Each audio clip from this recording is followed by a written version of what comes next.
Third lesson chemical reaction and equation. Oxidation तक हम लोगों ने कंप्लीट किया था प्रीवियस लेक्चर में।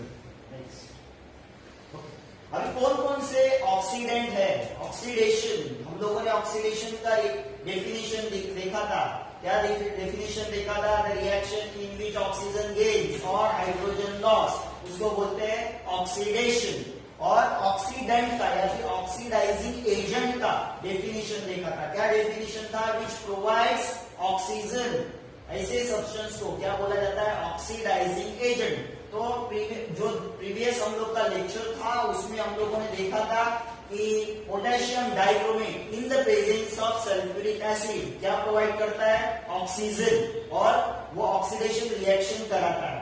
अभी यहाँ पे और कौन से ऑक्सीडाइजिंग एजेंट है? Which are the different types of oxidising agent? तो देखो, variety of oxidants are used to bring out the control से केमिकल रिएक्शन या फिर ऑक्सीडेशन। कौन कौन से ऑक्सीडाइजिंग एजेंट है? तो यहाँ पे आपको दिखेगा, ये देखो K2Cr2O7H2SO4। ओके, तो ये K2 दिख रहा है आपको यहाँ पे, वो थोड़ा नीचे चाहिए, वो प्रिंटिंग एरर है। तो K2Cr2O7H2SO4 potassium dichromate in the presence of acidic condition. Okay, वो भी ऑक्सीडाइजिंग एजेंट है। नेक्स्ट आपको दिख रहा है यहाँ पे potassium permanganate in the presence of acidic condition KMnO4H2SO4। Okay, potassium permanganate in acidic condition, वो भी ऑक्सीडाइजिंग एजेंट है विच प्रोवाइड्स ऑक्सीडेंट। और कौन कौन से? यहाँ पे देखो हाइड्रोजन पेरोक्साइड H2O2, वाटर नहीं है वो, H2O2, ठीक से देखो, हाइड्रोजन पेरोक्साइड, ये भी ऑक्सीजन अवेलेबल करके दिखता है।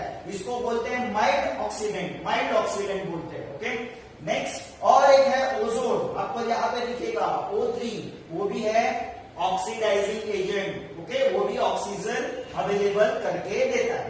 ओके, लास्ट लेक्चर में हम लोगों ने देखा था कि ऑक्सीजन जब एटॉमिक फॉर्म में रहता है या फिर मॉलिक्यूलर फॉर्म में रहता है तो उसको ऐसे बॉक्स में लिखते हैं हम लोग। ओके, जब ऐसे बॉक्स में, स्क्वायर बॉक्स में लिखते हैं ऑक्सीजन को, तो बोला जाता है उसको नेसेंट ऑक्सीजन बोला जाता है। क्या बोला जाता है? Nascent oxygen.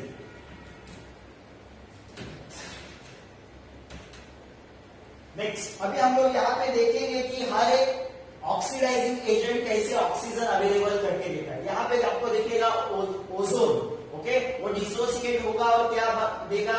ये ऑक्सीडाइजिंग एजेंट, ये ऑक्सीडाइजिंग एजेंट है, ऑक्सीजन अवेलेबल करके दिया, नेसेंट ऑक्सीजन। यहाँ पे हाइड्रोजन पेरोक्साइड, देखो नेसेंट ऑक्सीजन अवेलेबल करके दिया। यहाँ पे पोटेशियम डाइक्रोमेट, देखो नेसेंट ऑक्सीजन अवेलेबल करके दिया। ये रिएक्शन लिखने के लिए आता नहीं है आपको, सिर्फ अगर आपको पूछा write examples of oxidising agent तो आपको पता होना चाहिए ozone, hydrogen peroxide, potassium dichromate, और ये है KMnO4। ओके, वो भी देखो नेसेंट ऑक्सीजन प्रोवाइड करके दे रहा है। तो ये सब है oxidising agent, all are oxidising agent. Ozone, hydrogen peroxide, potassium dichromate, potassium permanganate. Okay, nascent oxygen is a state of prior to formation of O2 molecule. Nascent oxygen क्या होता है? नॉर्मली ऑक्सीजन कभी भी हमेशा मॉलिक्यूलर फॉर्म में होता है। Molecular form में यानी क्या? ऐसे फॉर्म में O2, इसको बोलते हैं मॉलिक्यूलर फॉर्म। ओके, मॉलिक्यूल कैसे बनते हैं? एक, दो या दो से ज्यादा एटम्स एक साथ आते हैं तो मॉलिक्यूल बनता है। तो ऑक्सीजन ऑलवेज मॉलिक्यूलर फॉर्म में होता है। ओके, तो ये नेसेंट ऑक्सीजन क्या है? Nascent oxygen is a prior state of formation of O2 molecule. O2 molecule बनने से पहले वाला जो स्टेप रहता है वो है नेसेंट ऑक्सीजन, उसको हम लोग बोलते हैं नेसेंट ऑक्सीजन, जिसमें ऑक्सीजन अकेला होता है। ऑक्सीजन क्या होता है? अकेला। It is a reactive form of oxygen. ये जो नेसेंट ऑक्सीजन होता है वो रिएक्टिव फॉर्म ऑफ ऑक्सीजन, ये नेसेंट ऑक्सीजन जो है वो रिएक्टिव फॉर्म ऑफ ऑक्सीजन है and it is represented by symbol. ये देखो, ये इससे उसको रिप्रेजेंट किया जाता है। यहाँ पे हम लोग देख रहे हैं, ये देखो, ये बड़ा सा इतना टॉपिक है, ये आपको सब एग्जाम में आता है। ओके, एग्जाम में कैसे पूछते हैं, ये पूरा ऐसा रिएक्शंस वगैरह लिखने के लिए एग्जाम में पूछते नहीं। एग्जाम में इस टॉपिक के ऊपर आपको सर्टन फिलअप्स देते हैं, पूरा ये टॉपिक रहता है, कुछ जगह पे फिलअप्स रहता है, वहां पे आपको सिर्फ वो फिलअप्स कंप्लीट करने का है। ओके, वो फिलअप्स कहाँ पे भी हो सकता है, वो फिलअप्स यहाँ पे भी हो सकता है, यहाँ पे भी हो सकता है, यहाँ पे हो सकता है, कहाँ पे भी हो सकता है, यहाँ पे फिलअप्स हो सकता है, यानी यहाँ पे ब्लैंक रखेंगे, आपको वहां पे लिखना पड़ेगा, जो है वो लिखना पड़ेगा। यहाँ पे देखो ये आयनिक रिएक्शन किया है, वहां पे रिएक्शन वो इनकम्प्लीट रखेंगे, ये साइड या फिर वो साइड इनकम्प्लीट रखेंगे। ओके, ये सब टॉपिक आता है एग्जाम में, मगर फिलअप्स के लिए क्या है देखो, यहाँ पे उन्होंने ये रिएक्शन दिखाया है पोटेशियम परमैंगनेट का। ओके, ये है सल्फ्यूरिक एसिड, यानी ये ऑक्सीडाइजिंग एजेंट है, potassium permanganate in the presence of acidic condition. Okay, oxidising agent, वो किसका ऑक्सीडेशन कर रहा है, ये देखो फेरस सल्फेट, इसका नाम है फेरस सल्फेट, इसका नाम फेरस सल्फेट, ये इसका नाम है फेरस सल्फेट। फेरस सल्फेट का ऑक्सीडेशन कर रहा है, फेरस सल्फेट का ऑक्सीडेशन कर रहा है, यानी किसका ऑक्सीडेशन कर रहा है। Okay, it is going to oxidise Fe, ये Fe जो दिख रहा है आपको, Fe, इसका ऑक्सीडेशन वो कर रहा है। अगर ऑक्सीडेशन कर रहा है यानी क्या कर रहा है। ओके, अभी देखो आप जब यहाँ पे देखोगे तो यहाँ पे FeSO4 दिख रहा है आपको, यहाँ पे आने के बाद देखो क्या दिख रहा है, Fe2SO4 थ्राइस, इसका मतलब क्या है। अभी आप बोलोगे यहाँ पे किधर ऑक्सीडेशन हुआ है, किधर ऑक्सीजन लिया है, कुछ दिख नहीं रहा है, मगर यहाँ पे ऑक्सीडेशन हुआ है। कैसे ऑक्सीडेशन, और भी एक तरीके से होता है, by losing electron, electron lose करने से भी ऑक्सीडेशन होता है। कैसे इलेक्ट्रॉन लूज किया है आपको चार्ज से पता चलेगा। ये देखो ये FeSO4 जो है उसमें Fe का चार्ज है Fe2+, ये चार्ज है। ओके, और ये Fe2+ और एक इलेक्ट्रॉन लूज करता है, और आप यहाँ पे देखोगे उसको, ये देखो Fe2SO4 थ्राइस, उसमें जो ये Fe है उसका चार्ज कितना है, उसका चार्ज है Fe3+, यानी देखो यहाँ पे ये 2+ है और यहाँ पे हो गया 3+, यानी उसका एक पॉजिटिव चार्ज बढ़ गया। कैसे पॉजिटिव चार्ज बढ़ेगा, व्हेन इट लूज इलेक्ट्रॉन, जब ये इलेक्ट्रॉन लूज करेगा तो उसका एक पॉजिटिव चार्ज बढ़ गया। ओके, यानी कि Fe2+ का Fe3+ में क्या हो गया, ऑक्सीडेशन हो गया। क्या हो गया, ऑक्सीडेशन। ये है फेरस सल्फेट, और इसको बोला जाता है फेरिक सल्फेट। जब 2+ चार्ज रहता है तो उसका नाम है फेरस। ओके, एंड जब Fe3+ चार्ज रहता है तो उसका नाम आता है फेरिक। ओके, तो यहाँ पे आपको समझा किसका ऑक्सीडेशन हो रहा है, Fe, आयन का ऑक्सीडेशन हो रहा है। कौन कर रहा है ऑक्सीडेशन, KMnO4 H2SO4, उसका ऑक्सीडेशन कर रहे हैं। ओके, क्या कर रहा है, ये इलेक्ट्रॉन लूज कर रहा है। कितना इलेक्ट्रॉन लूज कर रहा है, 1 इलेक्ट्रॉन लूज कर रहा है, और Fe3+ आयन बना रहा है। आगे देखो, which compound is oxidized by KMnO4, which compound is oxidized by KMnO4, FeSO4, ferrous sulfate is oxidized by KMnO4 and H2SO4, यानी in the presence of acidic condition. Okay, here FeSO4 is transformed into Fe2SO4 thrice, यानी ferrous sulphate बनता है ferric sulphate. Ferrous sulphate क्या बन रहा है, ferric sulphate. ये देखो FeSO4 ये फेरस सल्फेट है, बन रहा है Fe2SO4 थ्राइस, फेरिक सल्फेट बन रहा है। आगे देखो, इसका अगर आयनिक रिएक्शन लिखना है मुझे, इसका FeSO4 का आयनिक रिएक्शन कैसे लिखूंगा, जब FeSO4 रिएक्शन में जाएगा तो ब्रेक होगा। ब्रेक होगा तो कैसे ब्रेक होगा, Fe2+ एंड SO4 ये इसका आयनिक फॉर्म। जब ये दोनों एक साथ आएंगे तो FeSO4 बनता है। अगर ये स्प्लिट हो गए तो Fe2+ SO4 ओके, अभी इस Fe2+ का देखो ऑक्सीडेशन हो रहा है। यहाँ पे देखो Fe3+ है, Fe3+, यानी फेरस का फेरिक बन गया, ऑक्सीडेशन हो गया। The reaction, the net change taking place in the above conversion is shown by the net ionic reaction. Net ionic reaction देखो क्या है, Fe2+, एक्चुअल क्या हुआ इस रिएक्शन में, उसमें हुआ Fe2+, यानी फेरस का फेरिक में कन्वर्जन हो गया बाय लूजिंग इलेक्ट्रॉन। ओके, तो ये आपको पूरा टॉपिक आता है, मगर सर्टन प्लेस में फिलअप्स रखे, एम्प्टी स्पेस रखते हैं, वहां पे आपको कंप्लीट करना रहता है। यहाँ पे रखेंगे या फिर यहाँ पे रखेंगे, यहाँ पे रखेंगे, सर्टन जगह पे वो फिलअप्स रखते हैं। पूरा बाहर करने की जरूरत नहीं, ठीक से आपको सिर्फ रिएक्शन ठीक से देखना है, कहाँ पे कैसा कन्वर्जन हो रहा है। ओके, इंपॉर्टेंट है, एग्जाम के लिए ये आता है।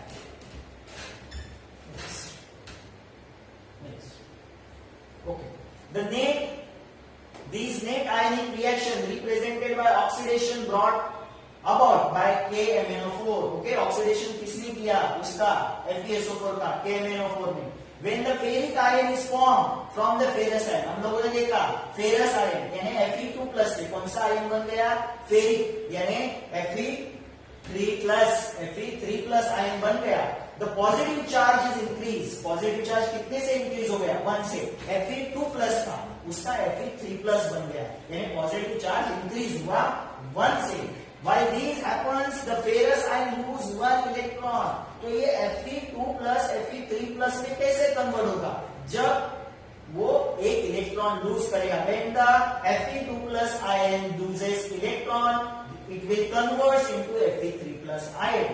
ओके, आगे क्या दिया है? तो यहाँ पे ऑक्सीडेशन का और एक डेफिनेशन आया। ऑक्सीडेशन का डेफिनेशन हम लोगों ने देखा था, ऑक्सीजन लेता है या फिर हाइड्रोजन लेता है, उसको ऑक्सीडेशन बोलते हैं। तो और एक यहाँ पे ऑक्सीडेशन का डेफिनेशन आया है। क्या डेफिनेशन है? When the positive charge on the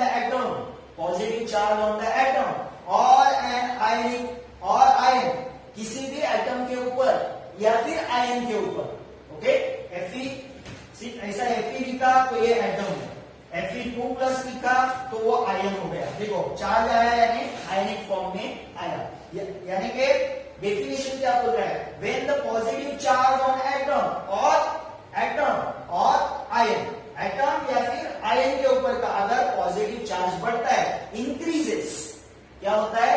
increases, और the negative charge on them decreases. Positive charge कब बढ़ेगा? When the negative charge will decrease. Okay, तो पॉजिटिव चार्ज बढ़ता है किसी का भी, एटम का या फिर आयन का, और नेगेटिव चार्ज कम होता है तो उसको बोलते हैं ऑक्सीडेशन। क्या बोलते हैं उसको? ऑक्सीडेशन। ओके, तो ये ऑक्सीडेशन का और एक डेफिनेशन है जो आपको पता होना चाहिए, जो इलेक्ट्रॉन दे के बनता है। ओके, आगे नेक्स्ट रिडक्शन। ऑक्सीडेशन देखा हम लोगों ने, अभी रिडक्शन। ऑक्सीडेशन के अपोजिट रिडक्शन है। ओके, क्या है रिडक्शन का डेफिनेशन? देखो क्या है reduction? The chemical reaction in which reactant gains hydrogen, अगर वो हाइड्रोजन ले रहा है और loses oxygen to form the product, अगर रिएक्शन में हाइड्रोजन ले रहा है या फिर ऑक्सीजन ले रहा है, उसको बोलते हैं रिडक्शन रिएक्शन। ये जो और वर्ड है, और वो इंपॉर्टेंट है, एंड नहीं आना चाहिए। ओके, एंड यानी एट ए टाइम बोल रहा है, वो नहीं आना चाहिए, और वर्ड आना चाहिए। Okay, the substance that brings about the reduction, जो रिडक्शन रिएक्शन कराता है, जो सब्सटेंस रिडक्शन रिएक्शन कराता है, उसको क्या बोलते हैं? रिडक्टेंट या फिर रिड्यूसिंग एजेंट। जैसे हम लोगों ने ऑक्सीडेशन में देखा था, जो ऑक्सीडेशन कराता है जो सब्सटेंस, वो है ऑक्सीडाइजिंग एजेंट या फिर ऑक्सीडेंट। ऐसे ही यहाँ पे सर्टेन सब्सटेंस रहते हैं जो रिडक्शन कराते हैं रिएक्शन में, ओके, उनको बोलते हैं रिडक्टेंट या फिर reducing agent. Okay, when the hydrogen gases, अभी यहाँ पे रिएक्शन है, क्या है रिएक्शन? ओके, यहाँ पे आपको दिख रहा है कॉपर ऑक्साइड, ये है हाइड्रोजन, ये है कॉपर और ये वाटर। ओके, रिएक्शन क्या है? When the hydrogen gas is pass over a black copper oxide, ये कॉपर ऑक्साइड है, कॉपर का ऑक्साइड यानी देखो कॉपर का वायर ले लो, तांबा का वायर ले लो, उसके ऊपर ब्लैक कलर आता है, यानी वो कॉपर ऑक्साइड। उसको जलाओ, देखो ब्लैक कलर आएगा, उसको बोलते हैं black colour copper oxide. Okay, उसके ऊपर अगर हम लोग हाइड्रोजन गैस पास करते हैं, ओके, तो क्या होता है? A reddish color layer of copper oxide is formed. उस ब्लैक कलर के वायर के ऊपर जिसका ऑक्सीडेशन हुआ है, उसके ऊपर अगर हाइड्रोजन गैस पास करते हैं तो क्या होता है? A reddish color layer of copper is formed. Okay, जो ब्लैक कलर वो निकल जाएगा, ओके, एंड ऑलमोस्ट एकदम शाइनी रेडिश कलर का वो वायर बन जाएगा। तो ये रिएक्शन है, कभी कभी ये रिएक्शन आपको एग्जाम में पूछते हैं। Okay, next, when the positive charge, अभी और एक रिडक्शन का डेफिनेशन क्या है? ऑक्सीडेशन का और एक डेफिनेशन देखा था, बाय लूजिंग इलेक्ट्रॉन। अभी यहाँ पे क्या है? When the positive charge on the atom or ion decreases, oxidation में पॉजिटिव चार्ज इंक्रीज हुआ था, रिडक्शन में उल्टा है, पॉजिटिव चार्ज डिक्रीज होता है, पॉजिटिव चार्ज डिक्रीज होता है, यानी कैसे डिक्रीज होगा, जब उसका निगेटिव चार्ज बढ़ेगा, यानी निगेटिव चार्ज बढ़ता है, ओके, डिक्रीजेस और द निगेटिव चार्ज इंक्रीजेस, उसको भी बोलते हैं रिडक्शन रिएक्शन, ओके। किसी भी एटम का या फिर आयन का कौन सा चार्ज डिक्रीज होता है, पॉजिटिव चार्ज डिक्रीज होता है एंड निगेटिव चार्ज इंक्रीज होता है, तो उसको भी रिडक्शन रिएक्शन बोलते हैं। तो ये दो डेफिनेशन है रिडक्शन की, a with respect to oxygen and hydrogen and this is with respect to electron, okay, gain electron, यानी पॉजिटिव चार्ज कम, निगेटिव चार्ज ज्यादा, ऐसे दो डेफिनेशन इसमें रिडक्शन में है। नेक्स्ट अपना कंसेप्ट है वो है redox reaction, okay. Redox reaction में क्या होता है, रेडॉक्स रिएक्शन में देखो ऑक्सीडेशन एंड रिडक्शन साइमल्टेनियसली होता है, एक साथ होता है, उसको बोलते हैं रेडॉक्स रिएक्शन, ओके। डेफिनेशन पहले हम लोग देखते हैं, when the oxidation and reduction takes place simultaneously in a given chemical reaction is known as the redox reaction। जब ऑक्सीडेशन एंड रिडक्शन साइमल्टेनियसली होता है तो उस रिएक्शन को बोलते हैं रेडॉक्स रिएक्शन। आपको ये रिएक्शन दे सकते हैं और पूछेंगे which type of reaction is this, give the definition, okay. तो यहाँ पे आपको देखना है कि कहाँ पे ऑक्सीडेशन हो रहा है, कहाँ पे रिडक्शन हो रहा है, ओके। तो यहाँ पे देखो H2S plus SO2, okay, hydrogen sulphide plus sulphur dioxide, इन दोनों का रिएक्शन हो रहा है। अभी आपको यहाँ पे पता चलेगा कि कहाँ पे रिडक्शन हो रहा है, कहाँ पे ऑक्सीडेशन हो रहा है एट द टाइम। यहाँ पे पहला देखने का कि ऑक्सीजन किसके पास है, ऑक्सीजन है सल्फर के पास, ऑक्सीजन किसके पास है, सल्फर के पास, ओके, यहाँ पे रिएक्टेंट में। और जब आप प्रोडक्ट में जाओगे तो सल्फर से ऑक्सीजन चला गया है, देखो सल्फर अकेला है, ऑक्सीजन उसका निकल गया, तो जिससे ऑक्सीजन निकल जाता है, ऑक्सीडेशन का डेफिनेशन क्या है, ओके, ऑक्सीजन लेता है, रिडक्शन का डेफिनेशन क्या है, ऑक्सीजन जाता है, यानी किसका ऑक्सीजन चला गया, सल्फर में से ऑक्सीजन चला गया, यानी सल्फर रिड्यूस हो गया, सल्फर क्या हो गया, रिड्यूस। अभी वो ऑक्सीजन किसने लिया है, यहाँ पे आपको दिखेगा ऑक्सीजन लिया है हाइड्रोजन ने, यानी जो ऑक्सीजन लेता है उसका ऑक्सीडेशन होता है, तो हाइड्रोजन का ऑक्सीडेशन होता है। तो what is reduce, sulphur is reduce, what is oxidise, hydrogen is oxidise. आपको ऐसा भी एग्जाम में पूछ सकते हैं, what is reduced and what is oxidized in the above reaction, so sulfur is reduced because it loses oxygen and that oxygen gains by hydrogen, hence it is oxidized। Next reaction देखो MnO2, किसके पास oxygen है, manganese के पास oxygen है, manganese oxide, ये देखो MnO2, okay, उसका hydrochloric acid के साथ रिएक्शन हो रहा है, मैंगनीज के पास ऑक्सीजन है, इधर देखो मैंगनीज का ऑक्सीजन चला गया, ओके, यानी वो रिड्यूस हो गया, किसके पास ऑक्सीजन गया, हाइड्रोजन के पास गया, यानी हाइड्रोजन क्या हो गया, ऑक्सीडाइज हो गया, ओके। तो what is reduce, manganese is reduce, okay, what is oxidise, hydrogen is oxidise, यानी रिडक्शन ऑक्सीडेशन एक ही रिएक्शन में हो रहा है, इसीलिए इसको बोलते हैं रेडॉक्स रिएक्शन।